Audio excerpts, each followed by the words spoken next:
राशि means supplementary,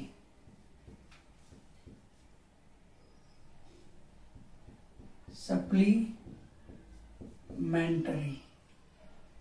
physical quantity, physical quantity, पूरक भौतिक राशि। तो बे भौतिक राशिओ छे सप्लीमेंटरी फिजिकल क्वांटिटी। फर्स्ट समतल कोण,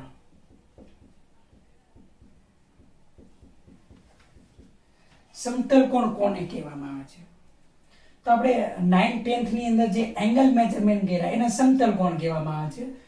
તો અહીંયા વર્તુળ પરનું કોઈ એક ચાપ લઈએ, this is the arc, arc અથવા તો આને કહેવાય ચાપ, ઓકે, અને આ ત્રિજ્યા લઈએ આર, તો આને આપણે શું કહીએ છીએ? ખૂણો કહીએ છીએ। તો ખૂણો કઈ રીતે મેઝરમેન્ટ થાય? તો ખૂણો બરાબર આપણે લખાય એંગલ ઇક્વલ ટુ ખૂણો બરાબર ચાપ अपॉन त्रिज्या, એટલે એંગલ मीन्स आर्क, चाप એટલે आर्क अपॉन रेडियस। तो અહીંયા લઈ શકીએ છે આર્ક, અહીંયા AB લઈએ છે, આ OB થાય, તો angle theta equal to AB upon OB, AB upon OB એટલે શું છે? R, તો આ થશે આર્ક। હવે એંગલ આનો યુનિટ છે, આપણ મીટરમાં માપીએ, આપણ મીટરમાં મીટર મીટર ઉડી જાય તો એકમ રહિત થયું કહેવાય। પણ તમને ખબર છે કે એંગલનું મૂલ્ય જુદું જુદું હોઈ શકે, 45 ડિગ્રી, 60 ડિગ્રી, 15 ડિગ્રી, ઓકે। તો આને માપવું જરૂરી છે, એટલે આમ એસા એકમો ઉડી જાય છે તેમ છતાં પણ ખૂણાને માપવો જરૂરી છે, એટલે આનો એકમ આવ્યો છે રેડિયન, રેડિયન, ओके। આનો સિમ્બોલ આવશે RAD, રેડિયન। તો એક રેડિયન કોને કહેવામાં આવે છે એના વિશે આપણે લઈએ। તો એક રેડિયનની ડેફિનેશન લેવી છે, તો AB ઇક્વલ ટુ, ધારો કે હું R લઉં, તો થીટા બરાબર શું થશે? 1 રેડિયન થાય। તો મીન્સ કે ત્રિજ્યા જેટલી લંબાઈના ચાપે એના કેન્દ્ર સાથે આંતરેલા કોણ કેટલું કહેવાય? 1 રેડિયન કહેવાય। તો ત્રિજ્યા જેટલી લંબાઈના ચાપે તેના કેન્દ્ર સાથે આંતરેલા કોણને કોણ કેટલો કહેવાય? 1 રેડિયન કહે છે, ઓકે। ચાલો બીજું લઈએ છીએ ઘનકોણ, ઘનકોણ અંગ્રેજીમાં કહેવામાં આવશે સોલિડ એંગલ। તો ઓનલી 1 ડાયમેન્શનલ હતું, હવે 2 ડાયમેન્શનલ કોઈ તકતી એટલે કોણ આપણે લઈએ છીએ, સપોઝ કોણ લઈએ, આ કોણ, અને નીચે એના કેન્દ્ર સાથે આ કોણ એના કેન્દ્ર સાથે જે એંગલ બનાવે છે એને આપણે ઘનકોણ કહેવામાં આવે। શું કહેવાય એને?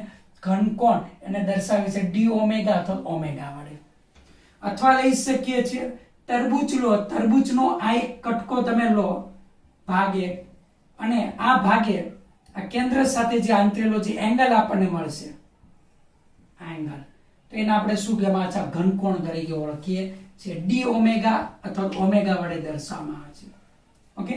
તો કોઈ પણ પૃષ્ઠે, ગોળાના પૃષ્ઠે, ગોળાના કેન્દ્ર સાથે આંતરેલા કોણને શું કહેવાય? ઘનકોણ કહે છે। ગોળાના પૃષ્ઠે, આ ગોળો છે એના પૃષ્ઠે એના કેન્દ્ર સાથે આંતરેલો કોણ, અથવા આ પૃષ્ઠ છે એના કેન્દ્ર સાથે જે આંતરેલો કોણ છે એને ઘનકોણ કહેવાય। તો આ રેડિયસ R, આ રેડિયસ R, 2 ડાયમેન્શન, આ એક ચાપ નથી, 2 ચાપ છે, અહીંયા ઓન્લી 1 ચાપ હતી। તો ઘનકોણ બરાબર આપણે અહીંયા લખી શકીએ d ઓમેગા, અથવા ઘનકોણ ઇક્વલ ટુ પૃષ્ઠફળ છેદમાં શું લખી શકાય? રેડિયસ આનો વર્ગ, ત્રિજ્યા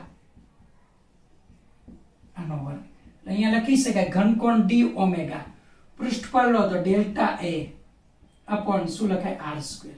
આ પણ પરિમાણ રહે છે. આનો એકમ છે સ્ટી રેડિયન.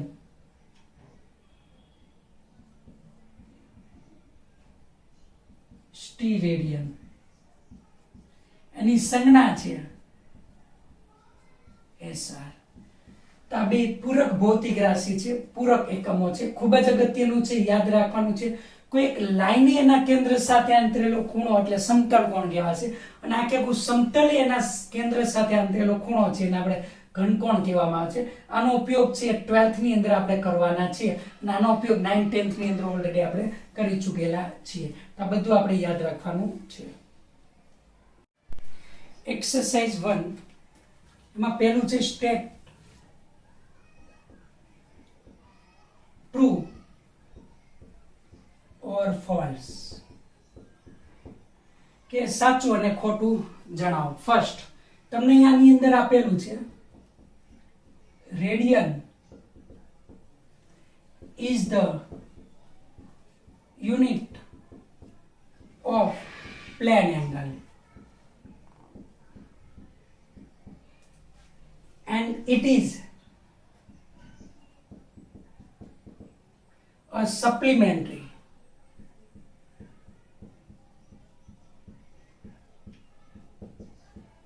unit. તો જે હમણાં જોયું છે કે radian is the unit of plane angle, અને તે કેવું છે પૂરક ભૌતિક રાશિ. સપ્લિમેન્ટરી યુનિટ એટલે શું થશે પૂરક ભૌતિક રાશિ. ઓકે, તો જે હમણાં જે લીધેલું છે આપણે, તો આ કેવું છે ટ્રુ. સેકન્ડ હવે બીજું, the unit is always written in a singular form. The unit is always written in singular form. Is that foot, not a feet. Okay, તો ટ્રુ હંમેશા એક વચનમાં જ લખાય છે. એક વચન, બહુવચનમાં નથી લખાતું. કારણ કે એક એક્ઝામ્પલ તમને આપું, તમે 100 મીટર અંતર માપતા હોય, 100 મીટર, તો 100 મીટર લખો છો, 100 મીટર હોય એવું નથી લખતા, આવું લખતા નથી. 1000 કિલોમીટર તમે અંતર કાપો તો 1000 કિલોમીટર બોલો છે, 1000 કિલોમીટરો લેતા નથી. એટલે કે હંમેશા એકમ છે એ એક વચનની અંદર જ આપણે લેવામાં આવે છે. Okay, third, if unit is named after a person, the unit is not written with capital initial letter.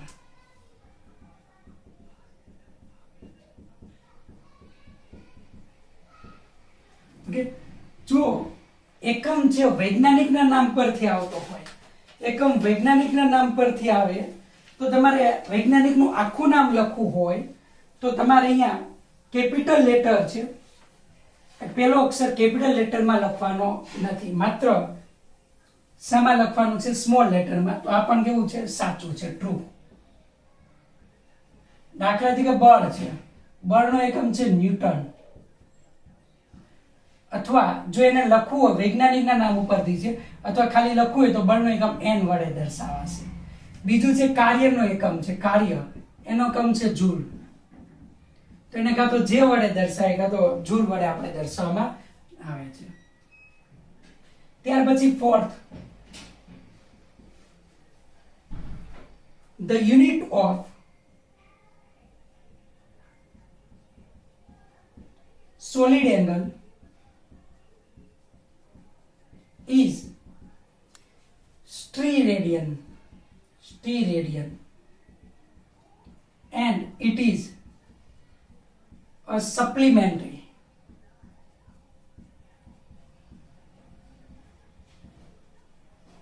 Unit. તો આપણે જે હમણાં લીધેલું છે કે સ્ટીર રેડિયન છે એ સોલિડ એંગલનો એકમ છે અને પૂરક ભૌતિક રાશિ છે, એટલે આ પણ કેવું છે ટ્રુ. એન્ડ લાસ્ટ ફિફ્થ કે if a plus b equal to c minus d, then units of a, b, c and d must be same. તો આ પણ કેવું આવશે ટ્રુ. કારણ કે સરવાળો બાદબાકી કોના થાય કે જેના પરિમાણ સમાન હોય તેના. ઉદાહરણ તરીકે તમને લઉં કે તમારે x³ + x² ઇક્વલ ટુ આ બેનો સરવાળો ન થાય, અને આવું હોય 2x² + x² હોય, આના બરાબર શું લખી શકાય 3x². શા માટે? આની ઘાત કેવી છે? સમાન છે. કે બે બાજુના પરિમાણો એટલે એકમો સમાન હોય તો જ સરવાળો ને બાદબાકી થાય, બાકી થવાની નથી. ઓકે, તો આનો સરવાળો તમે નથી કરી શકતા, આનો સરવાળો તમે કરો છો એટલે ઘાત સમાન છે એનો આપણે સરવાળો કરી શકીએ છીએ. તો એ રીતે ઘાત એટલે કે પરિમાણ એટલે કે એકમો, તો જેના એકમો સમાન હોય એનો જ સરવાળો બાદબાકી થાય, બાકી સરવાળો બાદબાકી થતું નથી. તો આ શબ્દ યાદ રાખવાનો છે. કેવી ભૌતિક રાશિના એકમો સરવાળો થશે? કે જે ભૌતિક રાશિના એકમો અથવા તો પરિમાણો કેવા હોય? સમાન હોય, તેમનો જ સરવાળો બાદબાકી થાય. ઓકે, આ શબ્દ આપણે યાદ રાખવાનો છે. આ પોઈન્ટ્સ છે અગત્યનો છે એમસીક્યુ માટે. Okay, second, fill in the blank. First આપેલું છે the unit of work and energy are. કે વર્ક એટલે કાર્ય અને એનર્જી એટલે ઉર્જા. તો બેનું એકમ ખાલી જગ્યા છે. તો તમે ઓલરેડી 9મા ધોરણમાં તમે સ્ટડી કરી લીધેલું છે કે વર્ક અને ઉર્જા બેનો એકમ કયો આવશે? જૂલ. આ આપણે યાદ રાખવાનું છે. એ ઉપરાંત 6th ચેપ્ટરની અંદર પણ આવવાનું છે કે જૂલ લખાશે અથવા ઇંગ્લિશમાં જૂલ, આ રીતના આવશે. Second,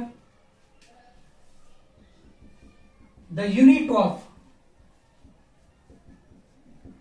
power is. તો પાવર નો એકમ ખાલી જગ્યા, તો કાર્ય કરવાના દરને શું કહેવાય? પાવર કહેવામાં આવે છે. તો ઇક્વલ ટુ લખી શકાય વર્ક કાર્ય છેદમાં શું લખીએ? સમય. વર્કનો એકમ છે જૂલ, જૂલ છેદમાં સમય એટલે સેકન્ડ, જૂલ છેદમાં સેકન્ડ એટલે વોટ. વૈજ્ઞાનિક વોટની યાદમાં તેનો એકમ વોટ છે. ત્રીજું, the unit of work and torque is. કે વર્ક અને ટોર્કનો એકમ ખાલી જગ્યા આવે તો વર્ક અને ટોર્ક બે એક જ આવશે, તો એનો એકમ પણ કયું આવશે? જૂલ જ આવશે. ત્યાર પછી fourth, the unit of energy per unit volume. The unit of energy per unit volume is. તો આનું ગુજરાતી થશે એકમ કદ દીઠ ઉર્જા. આનું ગુજરાતી એકમ કદ દીઠ, વોલ્યુમ એટલે કદ, યુનિટ એટલે એક, પર એટલે દીઠ ઉર્જા. તો આનો મતલબ એમ કે ઉર્જા છેદમાં કદ. ઉર્જાનો એકમ છે જૂલ, કદનો એકમ છે મીટર ક્યુબ. કદ એટલે લંબાઈ ગુણ્યા પહોળાઈ ગુણ્યા ઊંચાઈ. જૂલ એટલે આપણે આગળ લેવાના છે newton into metre, metre cube. એક મીટર જાય તો ન્યૂટન પર મીટર સ્ક્વેર. તો ન્યૂટન પર મીટર સ્ક્વેર દબાણનો એકમ છે, તો આને બીજું લખી શકાય પાસ્કલ, પીએ, પાસ્કલ. તો આ એકમ છે, એકમ કદ દીઠ ઊર્જાનો. ઓકે, ત્યાર પછી થર્ડ તમને આપેલું છે ત્રીજું, if unit of mass becomes 2 times the unit of length becomes 4 times and the unit of time becomes 4 times in the unit of Planck constant. Due to this Planck constant becomes m times, find the value of n. તો n ની value તમારે અહીંયા શોધવાની છે. તો તમને અહીંયા આપેલું છે કે પ્લાન્ક કોન્સ્ટન્ટ છે એનો એકમ લઈએ. Planck constant,